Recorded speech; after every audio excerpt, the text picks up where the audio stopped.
Dear participants, welcome to one Plenary session. My name is Eda Hazarun. It is my pleasure to welcome everyone to the Conference on Managing Tourism across continents. In this session, we have an interview with the topic Planning for Sustainable Development, the Importance of Resident Wellbeing. We have with us Professor Dr. Ebru Günlük, who is an academic member of 9 Eylül University, and also co-head the Conference of Managing Tourism across continents as our moderator, and Professor Dr. Lady Diver as our keynote speaker. Before starting our session, I would like to introduce our esteemed keynote speaker, Professor Dr. Lady Diver. Lady Diver has had professorship at several universities in Australia and Europe. He is elected fellow and past president of International Academy for the Study of Tourism. Lady has also served as president of International Association for Tourism Economics and currently serves on its International Advisory Board. He is Foundation Fellow of the Council of Australian University, Tourism and Hospitality Educator and Researchers. Now, I would like to give the floor to Professor Dr. Ebru Günlük. The screen and microphone is yours. Thank you, dear Eda. Well, our participants, we have a beloved professor today with us, dearest Larry. It is my privilege to host you in our conference as a keynote speaker. And it has been many years since we last met. However, I had always followed your distinguished research papers, and I really appreciate your effort and contribution to the International Research Academy, Tourism Academy. And thank you once again for accepting the invitation. Before getting started, I would like to remind the participants about the session flow. Please do feel comfortable with writing down your questions in the chat flow. I am the facilitator, the moderator today in this plenary session, and I will be arising your questions as soon as the presentation is over, because Larry is giving importance to your questions and he is willing to answer them. And we have about an hour for Larry's presentation. And we have some more minutes for questions, and that's why I just want to welcome you all in the chat flow in order to raise your questions. And Larry, the screen is yours now, and I will be here for any kind of support. Thank you very much, Edinburgh. I will now put up my presentation, and can you all see this? Edinburgh, can you confirm you can see it? I can't at the moment. Because that's the first slide of my PowerPoint. I think your network bandwidth Let is me low. try again, may I? I know what to do. Yeah, Okay. I know what to do now. Let me. Okay. Are we finding Okay. it's fine. It's fine now. Good, excellent, excellent. Thank you. I'd like to thank the organisers for inviting me today, and they allowed me to talk about any topic that I have found interesting. And most of my work has been in and around the area of tourism economics, tourism planning, management. But recently I've become interested in the role of well-being and sustainability and how those two concepts are essentially interrelated. And so I'm going to talk today about some of the issues that I think are important for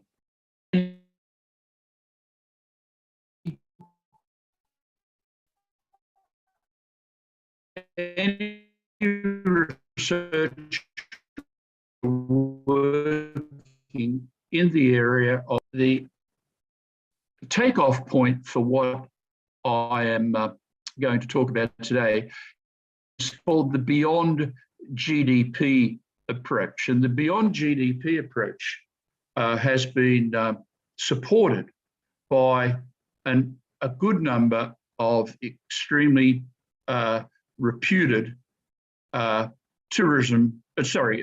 economists, Nobel Prize winning economists. And the genesis of this approach has been a concern that GDP and standard economic indicators do not give a good, accurate picture of development. And so what they are saying has great relevance, I believe, for tourism researchers that are working in the area of tourism and sustainable development. In essence, the Beyond GDP approach emphasizes that well-being is an essential dimension of sustainable development, that we cannot realistically talk about sustainable development unless we also discuss issues for the consequences of human well-being. And I might say the well-being of all life forms. Now, an understanding of the nature of well-being and associated indicators is necessary to determine a number of issues which I believe are very important to tourism research. One of them is the directions of tourism planning and development. What direction do we want tourism planning and development to take?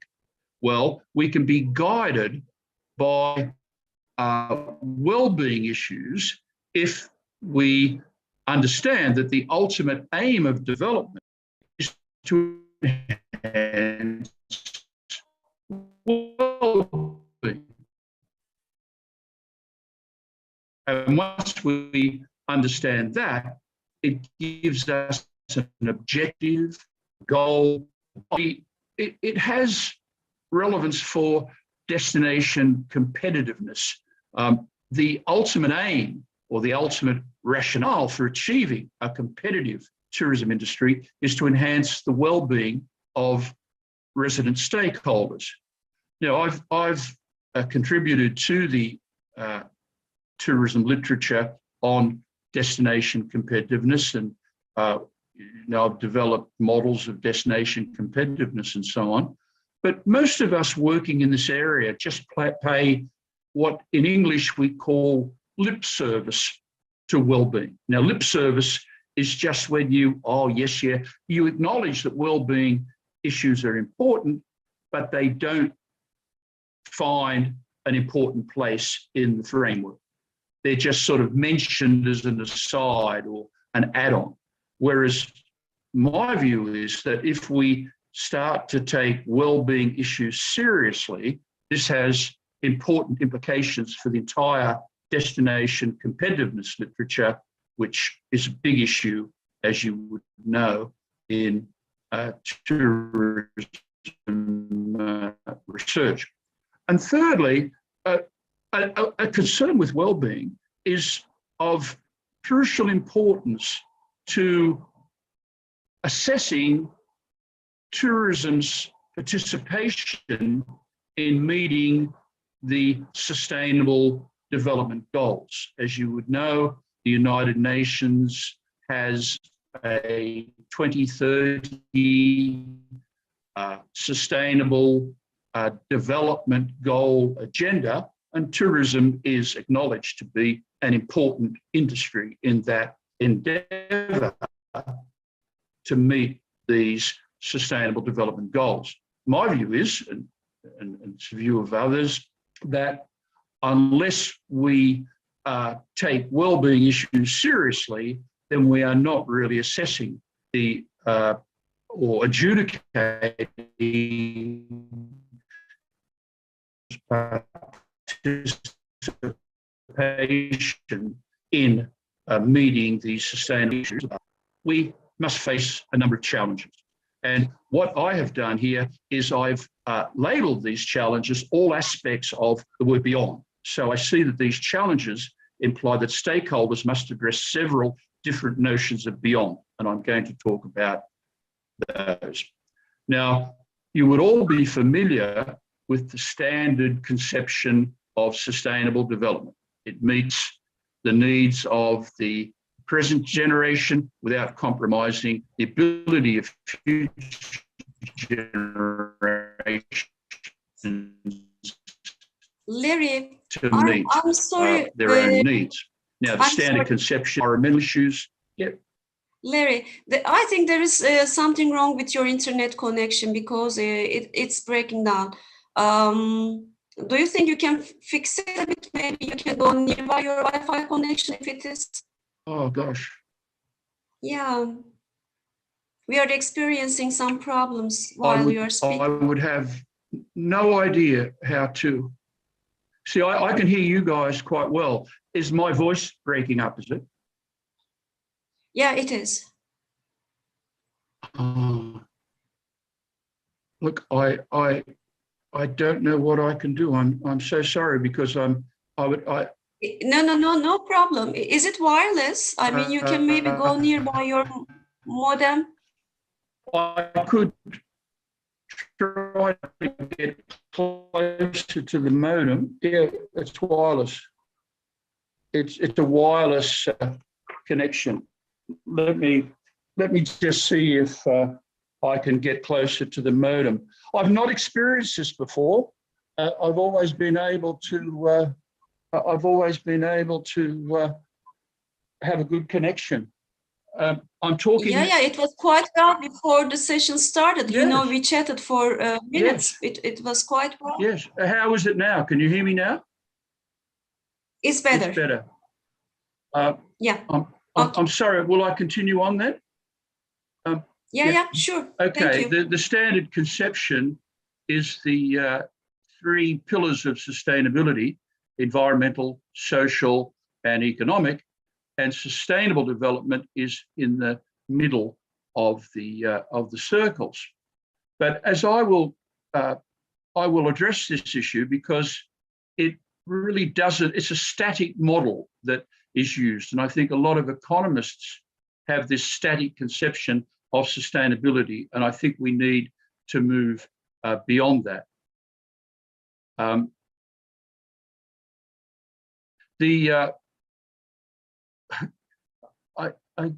got a lot of things at the top here that I want to stop.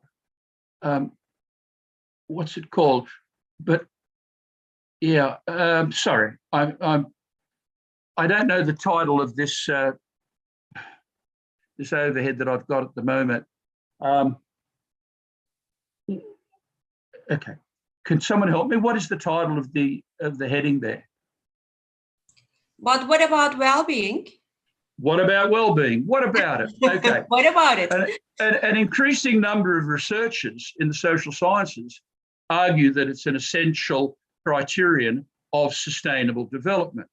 But I do think that while it's becoming quite widely accepted in the social sciences generally, I think the message has not been getting out to tourism researchers as well as it should. And measures of well-being should complement the existing economic measures of destination progress.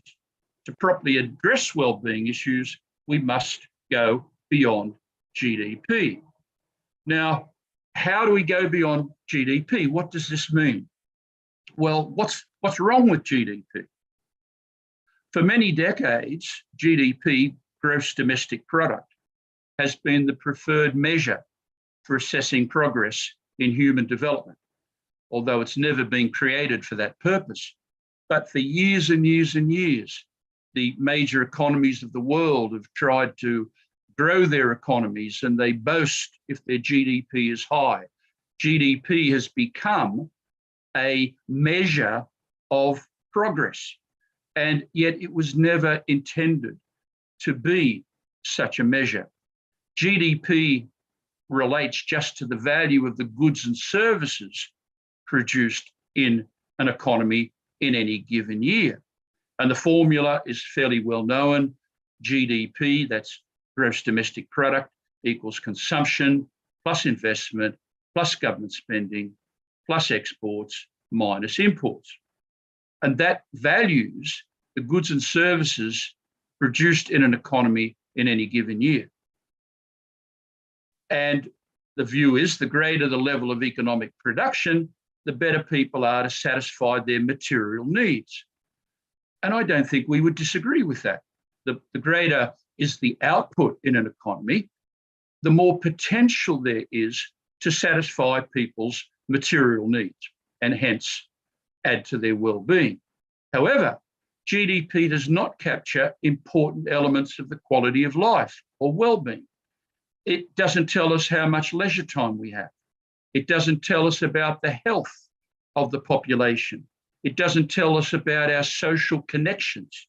It doesn't tell us about environmental quality. GDP is greatly limited in respect of enlightening us about such aspects. And secondly, it doesn't distinguish transactions that enhance well-being from those that diminish it. Money spent on pornography, drugs, gambling is just as good by GDP standards as money spent on exercise or education or buying my textbook. It doesn't distinguish the types of expenditure that people make. Some of it is well-being enhancing, others is not. And indeed, if there is a tsunami or an earthquake, and a lot of production has to take place to rebuild, GDP can go up. But we'd hardly say that the earthquake or the tsunami is a good thing, even though GDP goes up when we start rebuilding. The GDP concept also ignores inequalities of income and wealth. America, for example, could boast a high growth of GDP, but we know nothing from that about pockets of poverty, the inequalities of income and the distribution of wealth. Knowing GDP does not tell us about those things. And another aspect is that GDP ignores the value generated by non-market services. You see, it concentrates just on the market. Now, non-market services provide in the household, in the public sector, in civil society, and in broader ecological systems. All of those non-market services provide additions to well-being. And there's a famous example: if a man marries his maid, GDP is diminished because he's no longer paying her a wage. So there's something, clearly the concept has limitations. And finally here, it doesn't take into account the depletion of capital stock due to production. It ignores planetary boundaries. If we degrade the environment by using natural capital, then GDP measure doesn't account for that. So there's a well-established case now for looking beyond GDP and using well-being metrics in the policy process to be able to assess whether the growth that we're experiencing is enhancing well-being or not. I'll go to the new slide now. Are you able to hear me better now? It's quite better. Quite better, okay. Okay, thank you. Okay, yeah. Now, what do we do now? Okay, we've said that GDP does not, is not sufficient for our purposes in informing us about progress. There are different alternative indicators of progress that researchers have employed. One is replacing GDP, using other indexes. There's the Happy Planet Index, Human Development Index. These have different criteria to the economic criteria that is at the basis of GDP. There are other researchers that just want to adjust GDP. The Genuine Progress Indicator, which is used by a lot of ecological economists, starts with GDP, but then it adds to and subtracts according to changes in levels of stock and so on. So that's adjusting GDP. And then there's another option, and that's complementing GDP. And that's one that I like. Basically, you retain GDP because it's important. It's important to know what the economic consequences are of development. But you need to complement GDP with other measures. And I will argue on behalf of what's called the Better Life Initiative as a set of well-being indicators that stand alongside GDP, where we can then, it adds to the indicators that give us a much broader picture of the effects of development on quality of life. So we're not discarding the GDP concept because it's important to enable us to understand material well-being and the implications of a good economy for people's material well-being, but we do need other indicators. And complementing GDP involves assembling and ordering a dashboard of indicators. These are well-being indicators that include the full range of economic, social, environmental factors that influence the well-being of people and societies. And that's basically what I'm going to argue now as to how we can add well-being indicators to the GDP concept. Now, we need to know something about well-being. I've talked about it, but I haven't really defined it. Now, there are literally, I would say, hundreds or thousands of definitions of well-being. But basically, it's a multidimensional concept incorporating notions of material comforts, individual freedoms, opportunities, mental states, capabilities. That's a fairly generic type of definition, and by and large, researchers would not want to argue against that, but they would want to put in particular types of well-being variables that they think are important. But that's basically what we can understand by well-being. And given the complexity of the concept, a single indicator won't be sufficient. So we need different indicators of well-being that come together in the form of a dashboard so think of your car. Your car dashboard can tell you the speed of your car, the level of oil, whether the lights are on, and so on. They're different types of indicators that give a bigger picture of what's going on. Now, research on measures of human well-being is evolving. The aims of these measures, and there's lots of different approaches being adopted, lots of different societies or associations, but by and large, they all seek to understand what drives well-being. They also all seek to identify a range of indicators that provide measures of well-being.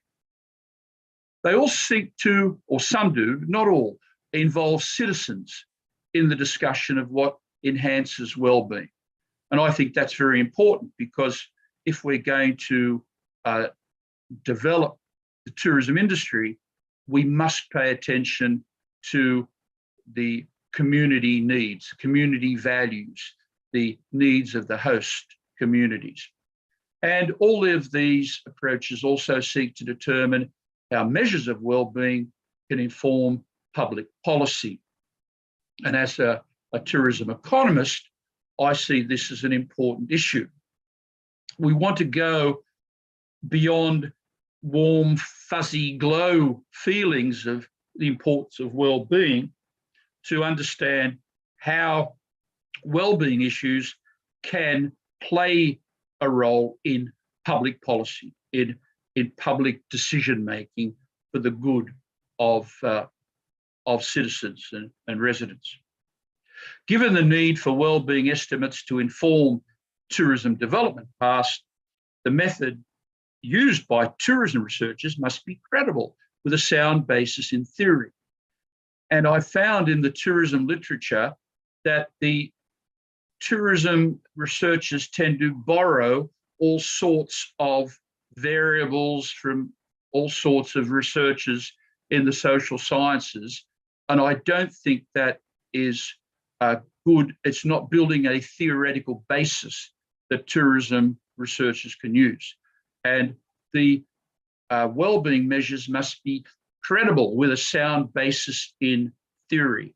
And I believe that the most reputed conceptual framework for understanding and measuring well-being and societal progress emerges from this Beyond GDP agenda is the Better Life Framework.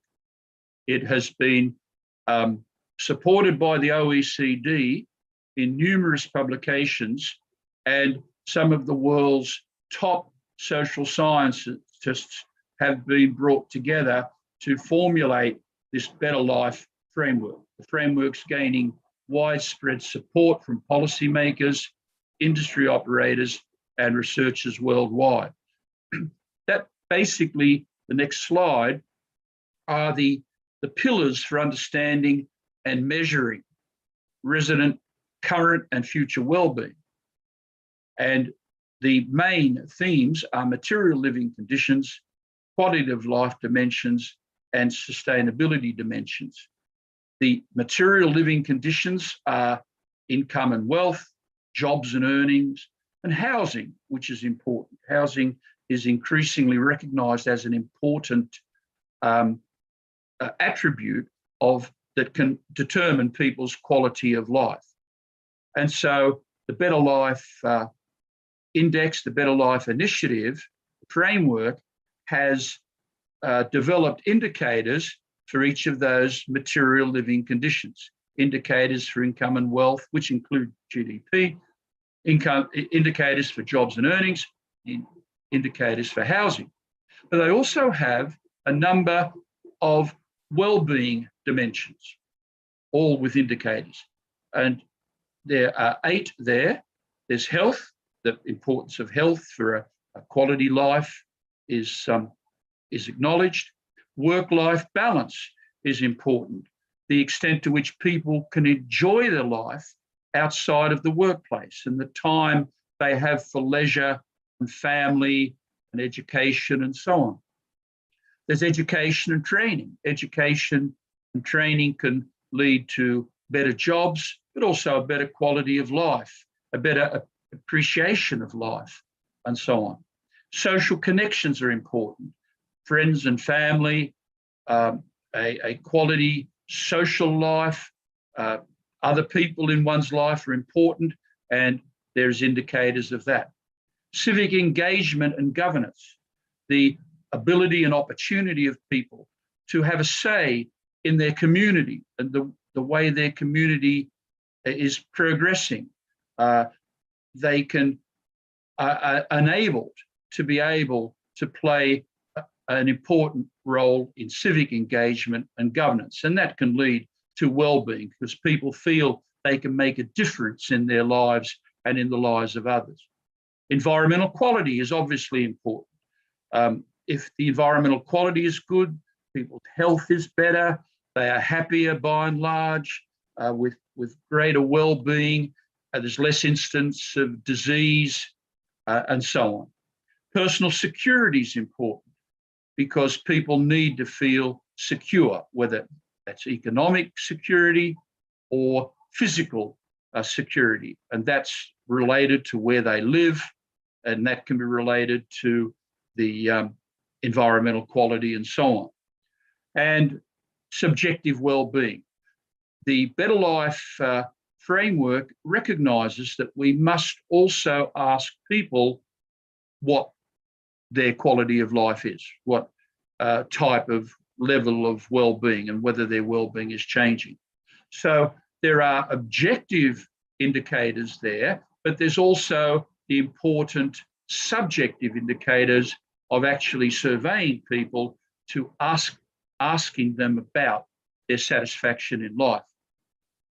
Now, the Better Life Index also has a theme of sustainability, and this is measured using indicators associated with 4 different types of capital.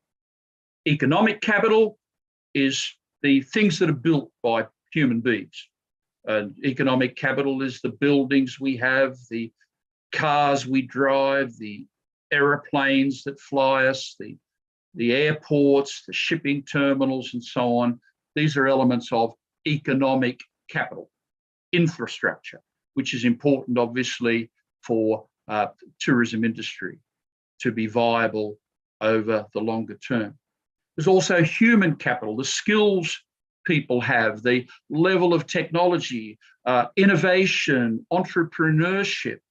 All of these are important skills that can be transferred to generations to make development sustainable. There's social capital, and social capital has to do with the interactions between people, the social institutions, the levels of trust that people find in their dealing with fellow human beings. One element of what the former President Trump did was undermine severely Americans' regard for social institutions, and social capital is definitely undermined because people aren't as trusting as they were. They're suspicious of institutions which used to be regarded with a great deal of trust. And once you start to diminish these institutions and trust in them, then that can serve to diminish the sustainability of these institutions over time. And finally, there's natural capital. They're the ecology, the natural assets that we have, the land, the soil, the waters, the mountains, the lakes, which, as you would well know, many of us are concerned about, that their supply is diminishing. And given that the planet has certain boundaries, we must not exceed those boundaries in degrading natural capital. And so the Better Life Index realizes the importance of these different types of capitals and understands that it's these capitals that transmit well-being into the future. And my view is you cannot realistically talk about sustainability unless you're also talking about the quantity and quality of these capital stocks, how they might be changing over time. And yet, in most discussions of sustainability that I find by tourism researchers, they do not, in many cases, talk about capitals at all. And yet I cannot understand how you can't, because it's the capitals that are transferred to future generations, which then determine the well-being of the future generations. And so the importance of this particular framework is it distinguishes between current well-being, as indicated by the items that I've listed, but also future well-being, and it makes it an important framework. And the advantages are, if we can summarise some of the advantages, it incorporates many of the well-being dimensions emphasised in other approaches. So I'm not saying that the items I mentioned in the previous slide are unique to the Better Life Index. They're not. So it does incorporate many well-being dimensions that are emphasised in other approaches, which is what we would expect. It also emphasises the importance of subjective and objective dimensions.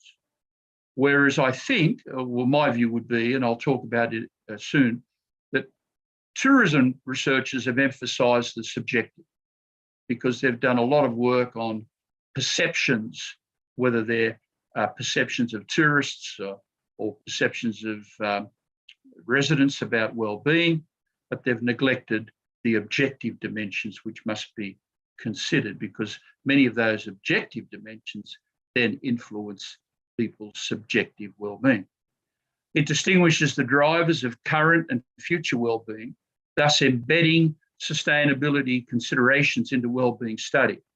And that's what I was saying, that it's the capitals that transmit the well-being to future generations. It allows these different dimensions of well-being to be weighted by the community and destination managers. There is a Better Life Index which accompanies this. There's an interactive web platform, and you can put in different weights according to your lights and look at how that might change, different weights for the different indicators, how that might change the view of or the estimate of overall well-being of any particular destination. So that's an interesting aspect as well. It's flexible enough to include additional dimensions and indicators of well-being. So if you felt that there were certain well-being indicators that should be on the list I provided, you're welcome to put them in. There's nothing to say that the framework can't evolve over time and be used by destinations in ways where certain aspects of well-being are put into it. So, for example, in a religious country like Turkey, there may be an element of spiritual well-being, for example, or religious well-being that would be added, whereas that may not be added in other destinations. And consistent with a visioning process, you could have workshops, consultations, public surveys, and so on. The approach can greatly facilitate the development of tourism-relevant metrics that are particularly appropriate to residents. So if you felt that there were certain elements of well-being that had special tourism relevance, they can be added to the framework as well. And an important final advantage of this type of framework is it's progressively moving toward the development of internationally comparable measures of well-being, providing credibility and consistency to the research and measurement effort. And that's important for policy, because what you need are internationally comparable measures of well-being that can then be used to compare different destinations and then can also be used for policy purposes. And so I see those as all important advantages of the framework that I am saying is an important framework. Now, what are the implications for research? Well, tourism stakeholders should give serious attention to the implications of the beyond GDP approach, and I've tried to argue that, and its application of a well-being lens to guide and assess destination development. I think that is an important research agenda that tourism researchers could adopt. And researchers need to assess the implications of well-being of alternative types of tourism development. I think many of you would agree with me that when we discuss different types of tourism development, the emphasis is often on the impacts of different development, whereas the well-being issues are not on radar. They're not emphasised as much. Now that's difficult enough, what I've said, and that agenda is difficult, and there are a number of challenges that must be met. And what I'm now going to do is mention the sorts of challenges that this agenda that I'm putting forward must meet. And I've couched the challenges in terms of several different dimensions of beyond. See, I'm arguing that there should be this beyond GDP approach. The challenges all to do with certain aspects of beyond. And these are the ones I'm going to talk about. Beyond impacts, I'm going to argue that there needs to be well-being as well as impacts. Beyond perceptions, and I'm going to argue that there's too much emphasis by tourism researchers on perceptions rather than more robust measures of well-being. Beyond competitiveness, beyond the here and now, beyond the market, beyond weak sustainability, and I'll talk about what that means, beyond corporate social responsibility, CSR, beyond silos, beyond borders, and beyond the barriers. Let me mention each of these in turn as challenges that must be confronted if we're to meet this research agenda. Now, beyond impacts, tourism analysis, as I've just said, typically identifies the impacts of tourism development, economic, social, environmental. You would all be aware of this.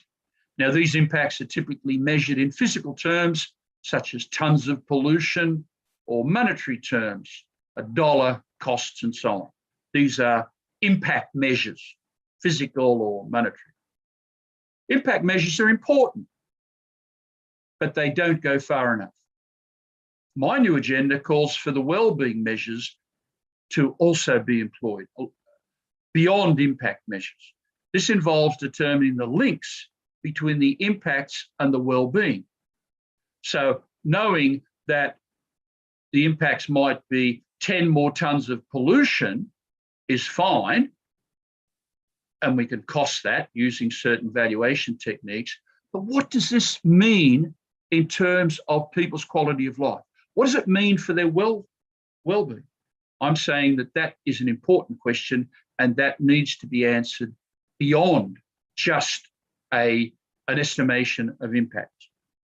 And for example, the tourism participation in the 2030 SDG agenda must go beyond just impact assessment. And from what I've read so far, most of the work on the sustainable development goals from social scientists across the board talks about the impacts of different industries rather than the implications for well-being. And so I'm arguing that the well-being is important.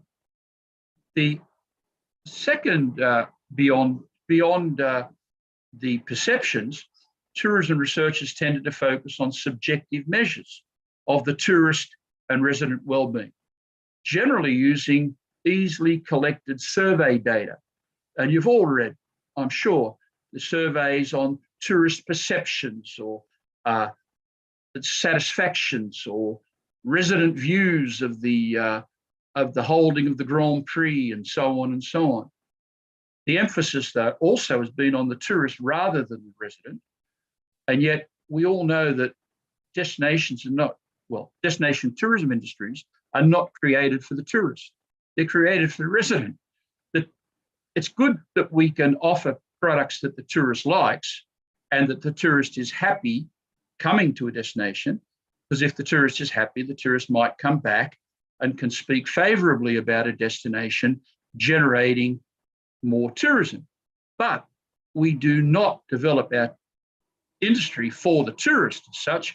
We develop it for residents, and that's often forgotten. And so we need to bring the resident back into the determination of well-being. More robust measures of current and future well-being beyond resident perceptions are necessary if resident attitudes or perceptions are to link with the different drivers of well-being. We also need to go beyond competitiveness, and I've alluded to this. As I mentioned before, I've done some work on destination competitiveness, and many of us have acknowledged that the well-being of resident stakeholders is very important, but we've never incorporated those measures into the well-being frameworks. In fact, well-being has generally been ad hoc rather than being addressed in a strategic manner. And I think the link between destination competitiveness and resident well-being is badly neglected, and that detailed research needs to be undertaken both at a conceptual and empirical level to integrate resident well-being goals into destination competitiveness studies. Beyond the here and now, there's two forms of distributional justice that we must take account of. Intra-generational, that's the inequality issue, the distribution of income and distribution of well-being in an economy. And intergenerational, that is toward the future. We need to go beyond the present to consider the essential resources that are needed to sustain well-being into the medium and longer term. And as I've said before, to properly assess tourism sustainability, researchers must focus on the links between the, let me see here, sorry, okay, no. Here we are. It was blocking my view. Yeah, we must understand the links between, whoops, sorry, apologies, to present and future well-being. I've changed in each of the four capital types, and I've mentioned capitals could be considered to transmit well-being into the future. The major types of capital stocks, the economic, human, social, natural, I talked about, and those in the economics area have developed sustainability modelling to a fairly sophisticated extent. If the real capital value of the capital stocks is falling over time, destination development is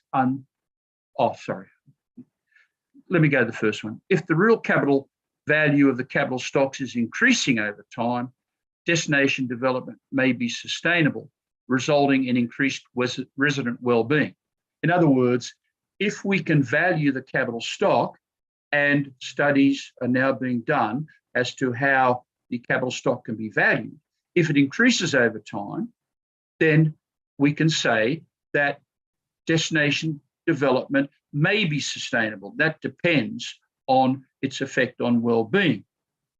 But if the real capital value of the stocks is falling over time, destination development is unsustainable, and there will be decreased well-being in the future. And this is at the essence of the environmental problem that many tourism researchers are addressing, the problem of the degradation of our fixed resources especially in the area of natural capital, environmental capital. Because if we continue to degrade that natural capital below certain thresholds, then that will bring about more global warming and all sorts of awful effects on the planet.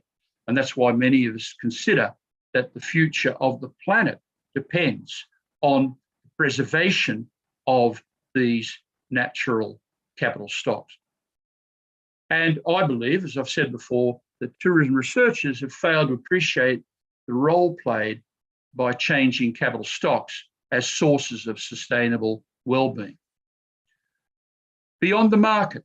Now, economists are very much obsessed with valuing certain items, because if you value them, then it gives you a basis for being able to then compare and develop policy. But we need a wider set of valuation tools beyond market prices.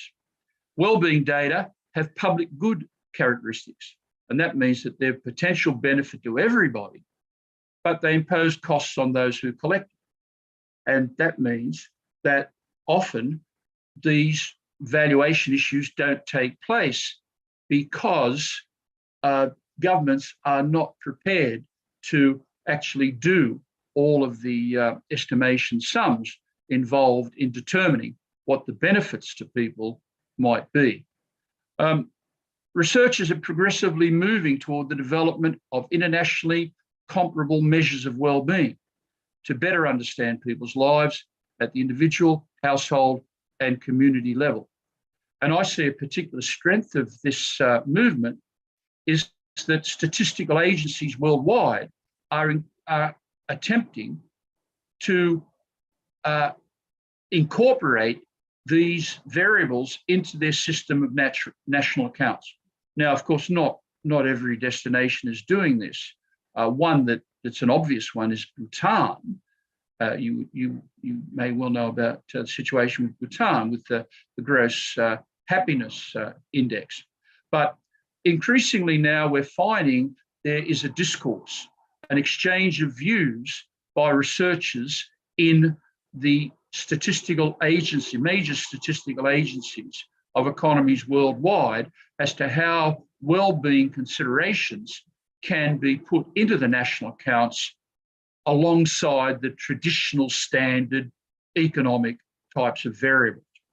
And for their part, the people that promote well-being, such as myself, would say that the science of well-being is now empirically mature enough to support economic assessments of national progress and inform public policy. So I would like to see more destinations attempting to incorporate measures of well-being into their systems of national accounts. Now, beyond weak sustainability, with the four capitals, the question then is, which capitals can be preserved for the future and which will be degraded as a result of current production? Now, weak sustainability is an attitude that many hold that just says that the different types of capitals are interchangeable. So if you want more economic capital by building big buildings or dams and so on, well, you might lose some environment, but basically these things can equal out if you're careful, if you look after the balance. That's weak sustainability. It implies that these capitals are substitutable between one another. However, there's a contrary view, which is called strong sustainability, that asserts that some types of capital, particularly natural capital, but I think also social capital, are non-substitutable in the production process. And that view is increasingly gaining favour. And I would think that many or most tourism researchers implicitly adopt a strong sustainability view. They believe that certain types of, especially natural capital, should be preserved into the future. That's the environmental issue that tourism researchers address. But they don't tell us much more than that. They don't tell us how we make the trade-offs. Now, these permissible trade-offs between the different types of capital stocks in my view, can't be determined without a reference to the outcomes for current and future well-being. So in making these trade-offs, my view is that you must pay attention to the implications of well-being in terms of the changing capital stocks as a result of development. Now, to address these issues, I believe that tourism researchers must appreciate the essential dynamic dimension of sustainable development, which is unable to be captured within the static models of the type of diagram that I mentioned in the beginning. I think there needs to be much more dynamic modeling going on about the role of capitals and their influence on well-being. Now, the other one is beyond the CSR, which is beyond the corporate social responsibility. There's a movement, as you would know, that responsible business conduct needs to move away from it needs to take into account social, environmental aspects and so on. But the agenda that I'm promulgating is that there needs to be a change of mindset. It moves away from the standard injunction not to do harm towards an approach of doing good. Actually, the businesses should actually, in their activities, in their operations, not just seek to minimise the costs or the disbenefits of their operations, but should also seek to do more public good. And this implies that social and environmental impacts of firms' operations and well-being outcomes should be built into firms' mission statement and business models. At the moment, they're just being addressed as optional extras. Firms don't have to do this. There are marketing constraints on them at the moment, and firms use this in their advertising to say, we are environmentally friendly, buy our products because we don't kill fish in our nets, et cetera, et cetera. But it's basically, a lot of people are cynical about the motives of business in this respect. What we need is more research to develop business models that have the objective of actually enhancing human well-being, both inside and outside the firm, because you also need firms to provide decent work for people. And I've added there, and are in the business interests of firms to adopt. You see, firms aren't charitable institutions. They're not going to be persuaded by us do-gooders who say, oh, you really should try to minimise pollution, or you should do more good. They will just refer to the stakeholder interests, the shareholder interests, and so on. What needs to be done is to develop business models that actually are a win-win, a win for the firm and a win for society. And I think that a lot more research can be done in developing those business models. There's quite a bit of work done in the management literature, but not so much in the tourism literature. Beyond the silos, well, policy making operates in silos. That's a term in English, like think of different wheat silos that stand independently. Decision makers in different industries and different government departments focus on outcomes for which they are directly accountable. They don't refer to the wider impacts of their actions because that's not in their area of responsibility. How many times do you hear an industry person say, oh, that's not my area of responsibility? Or a minister in a government, oh, that's not under my area of responsibility. Well, my view is that if you adopt the wellbeing framework, promoting more comprehensive evaluations of the impact of specific policies on people's lives allows for destination management organisations and other tourism stakeholders to better understand the trade-offs and to play a more substantive role in the wider process of economic development. And it eliminates the silos. Economists would say this internalises the externalities. In other words, every aspect of operations, every direct, indirect impact affecting well-being becomes the responsibility of us all. And people can't escape the ethical issues by claiming, oh, that's not my area of responsibility. If we put well-being center of the radar, they can't escape that. And ultimately, breaking down the silos requires building well-being into the machinery of government and the tools used to make decisions. And this links up with my view too, that if governments can develop well-being measures which go into their systems of national accounts, then of course that links up with that. Then there's beyond borders. I think most of us have done our sustainability research within a particular location, within a particular country, within a particular destination, and so on. But destinations attempting to enhance the well-being of their citizens should also consider the well-being of other countries.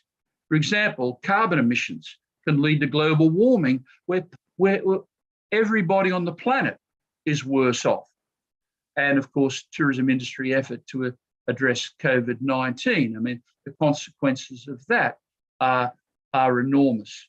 And I think that one thing that might emerge from this awful pandemic is a realization that we're all on a spaceship traveling through space. We're all of us people are on this spaceship traveling through space, and we have basically the same interests of leading happy lives and so on. And it's just illogical for countries to only be concerned with the well-being of their own citizens. And I think we need a greater effort to measure the international aspects of sustainable development beyond destination borders. And COVID and carbon emissions, global warming, I think, are two very good examples of that. And national statistical agencies and international organisations should harmonise their wellbeing indicator sets so they're better suited for international comparison. And the final one I have here is beyond the barriers. Clearly, the type of research program that I'm advocating is going to be met with resistance. In fact, this is something we would all be aware of. Governments often lack the political imperative. There's government inertia in developing well-being measures. There's the neoliberalism view that growing GDP is the prime goal of development. They've never understood that GDP was never developed for social progress. But you'll find that in most countries around the world, there is this great emphasis on GDP and certainly not well-being. There's institutional resistance to change, and this characterises organisations, institutions with a vested interest in maintaining the status quo. This is emphasis on business as usual. And I've published an article in the Journal of Sustainability called Saluting While the Ship Sinks. And this is business as usual. We could salute and the ship will sink under the water, or the planet will become too hot to support life. Efforts to develop statistical capacity in tourism or well-being compete with other statistical priorities. So you find that in many cases, statistical agencies don't have the time or don't make the effort to develop these measures because they are too busy developing measures that more relate to GDP and so on. And the development of new wellbeing measures that are more tourism focused will be a challenge to destination with limited statistical resources.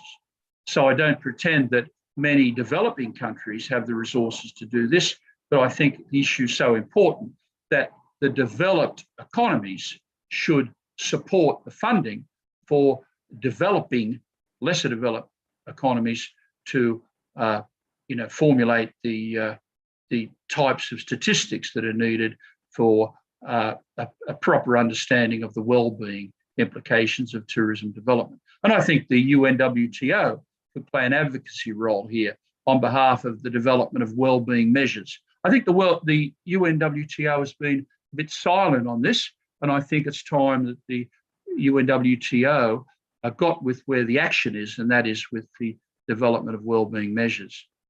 So in conclusion, I'm sure many of you will be thinking that this slide would never come, but the Beyond GDP approach, it emphasises human well-being is an essential dimension of sustainable development. And that's what I've been arguing. I believe that opportunity exists for tourism researchers to apply a well-being lens to guide sustainable destination development, destination competitiveness, and tourism success in achieving the Sustainable Development Goals. I've argued that the Better Life framework provides a solid and credible basis for the development of well-being dimensions and measures, but nothing I've said demands that that particular framework be used. My ideas stand independently of that, but I do believe that that well-being framework is a very credible one that the tourism researchers could profitably adopt.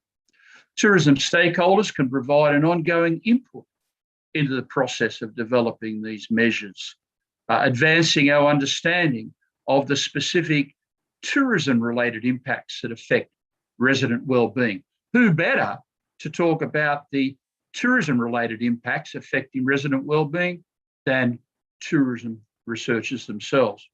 And I believe some statistical measures can be given a touristic spin to better inform stakeholders about well-being components of policies affected by tourism.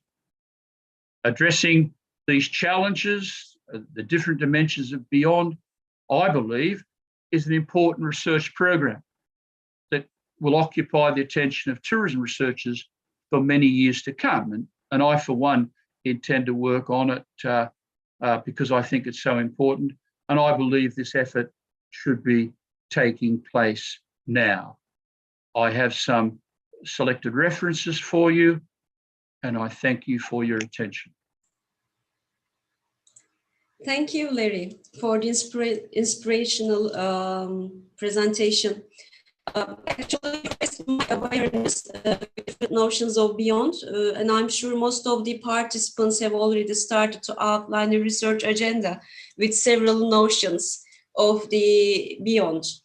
Well, recently, I guess the quality of life started to material conditions in terms of better life context. So therefore, research show that this issue has been started to be underlined by many of the researchers. I think this COVID-19 is also effective on this developments. Yeah. And I have taken some notes. I learned a lot. I'm repeating myself. For the perceptions notions, you just underlined that the most emphasis is given and put on the tourist side, but the residents are neglected. I totally agree with you. I think we need more research concerning the resident side. But these corporate social responsibilities of my interest, actually. Mm-hmm. But I focus one step further, which is the social entrepreneurship. And I guess in most of the countries, those social ventures all over the world, which address the importance of both doing no harm and doing good, are all together. How do you evaluate social ventures and their contribution to the well-being in general? I just wonder this. What do you think about that? I think that is an important issue, Ebra. The whole of the social responsibility and so on. But I do think that there's a lot of cynicism about firms using corporate social responsibility as a marketing issue. You'd be aware of that, you know, and yeah. It's just that they play up the good things some of the good things they're doing while ignoring lots of the bad things they're doing. I think that you may be more familiar with me than the management literature on business models, but I think that it's an interesting area in the management area where these models allocate a serious role to social and environmental issues alongside the profitability and market growth and the standard attributes that firms might emphasize. I'm not as familiar with the social, is it called, sorry, that you're doing this social entrepreneurship. Social entrepreneurship, yeah. Where I think that's all to the good. Where you're talking about entrepreneurial people starting up firms that have in their mission statement and an explicit goal of their activities is to do good. And that actually is quite consistent with what I'm saying, Ebru, that if it's in their mission statements and is an explicit objective of their operations, that is what we want. Actually, I agree. Yeah. Okay, before arising my other questions, I'm gonna check what our participants have written on the chat flow. There's one contribution from Irem. She says that the inflation increases GDP, so there would be a negative relationship with well-being. I think she has written like that. This is the contribution, right? Well, inflation actually, you'd have to adjust GDP for inflation to get a figure of what's called real GDP, because you don't want price changes to artificially inflate values. So it's real GDP that's the important issue here. And she's correct that if there is inflation, that will actually reduce real GDP. That means that there is, in fact, less output to be distributed among people because prices have gone higher. So, but that's standard. Economists are aware of that. That's why they talk in real terms rather than nominal terms. Yeah. Thank you. And there is another question from one of our members from the organizing committee, Dr. Kiper. He asks, how can we defeat the stress of quick economic income of especially developing or underdeveloped destinations?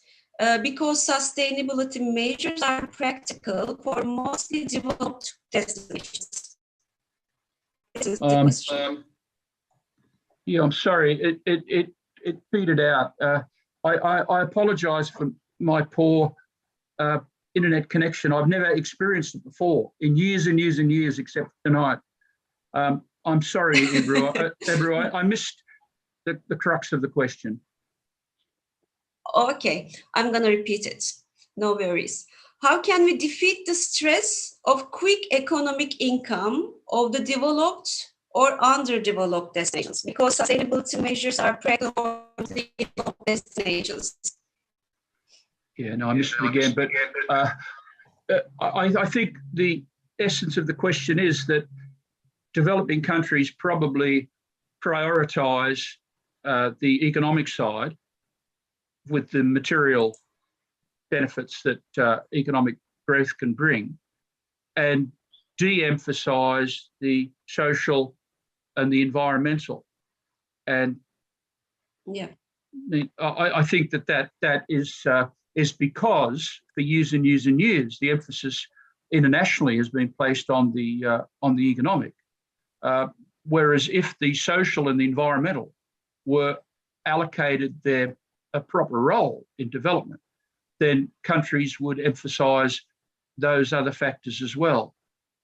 But I'm sorry, I missed the question again, so I'm not sure I've answered it. Okay, I'm gonna ask if Oğuz has just received the answer, right? If not, I would ask him to write down once more what he wants to know.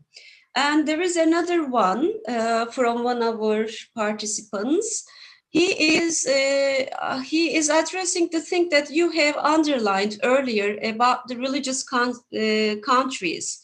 As far as I remember, you have just said that the religious countries should be also considered in terms of those notions.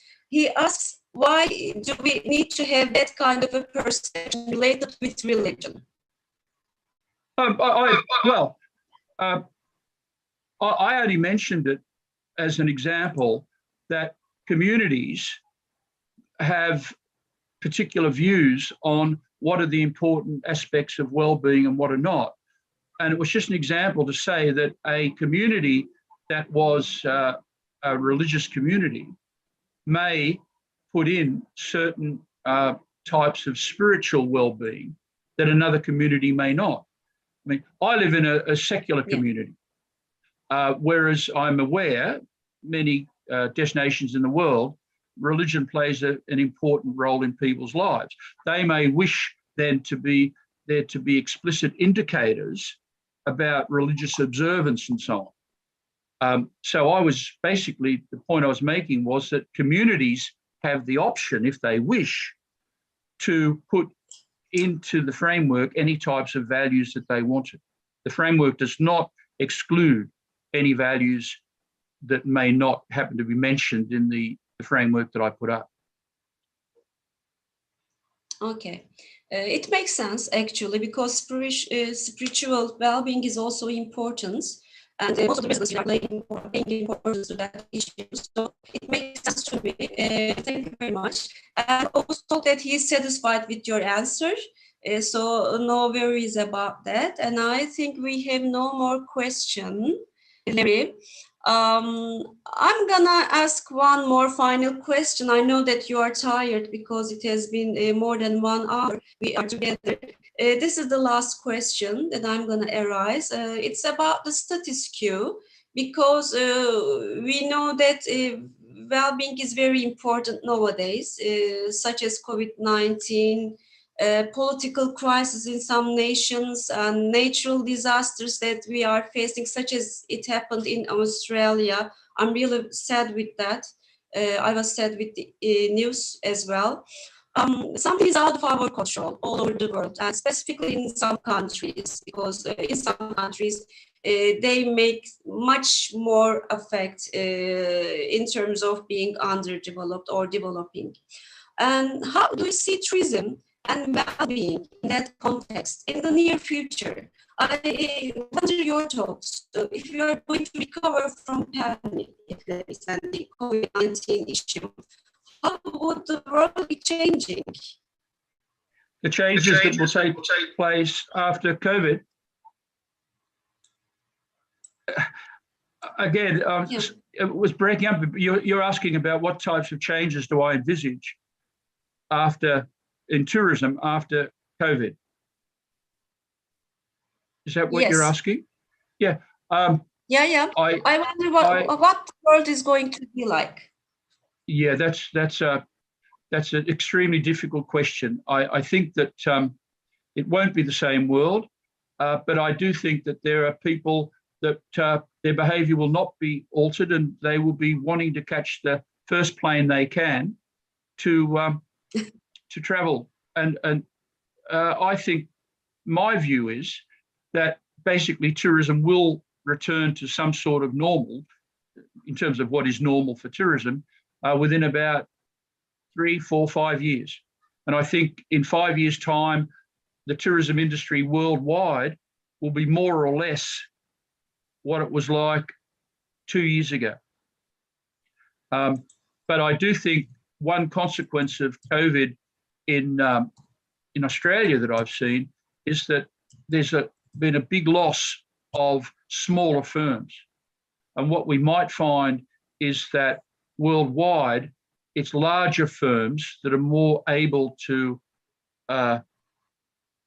sustain business with particular pandemics and contingencies. They will survive. So I'm thinking that maybe the tourism industry worldwide will become more dominated by larger firms than smaller operators.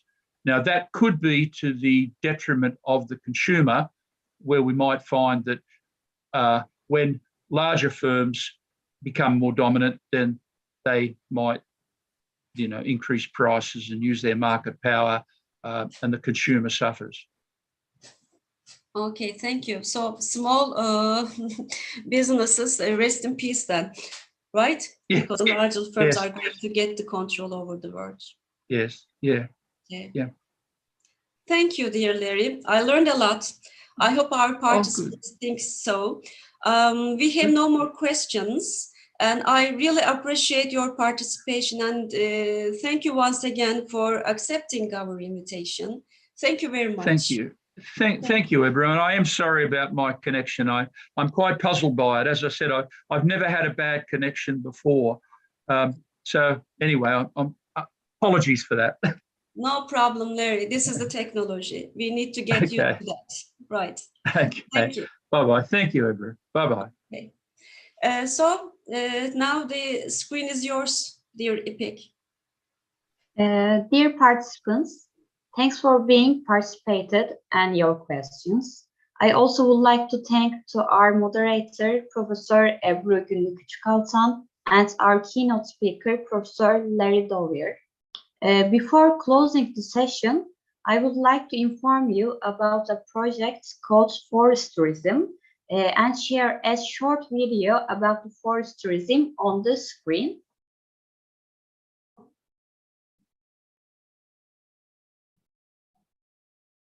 In the last 2 years in Hatay, Turkey, nearly 400 hectares of forest was destroyed. Trees and creatures lost their lives. The project, which was started with this sorrow, aims to create a tourism forest of 100,000 trees in Hatay. Every day, a new sapling is planted in forest tourism with our donators. If you would like to be one of the donators of this project, please visit the website that's shown in the video and the chat parts.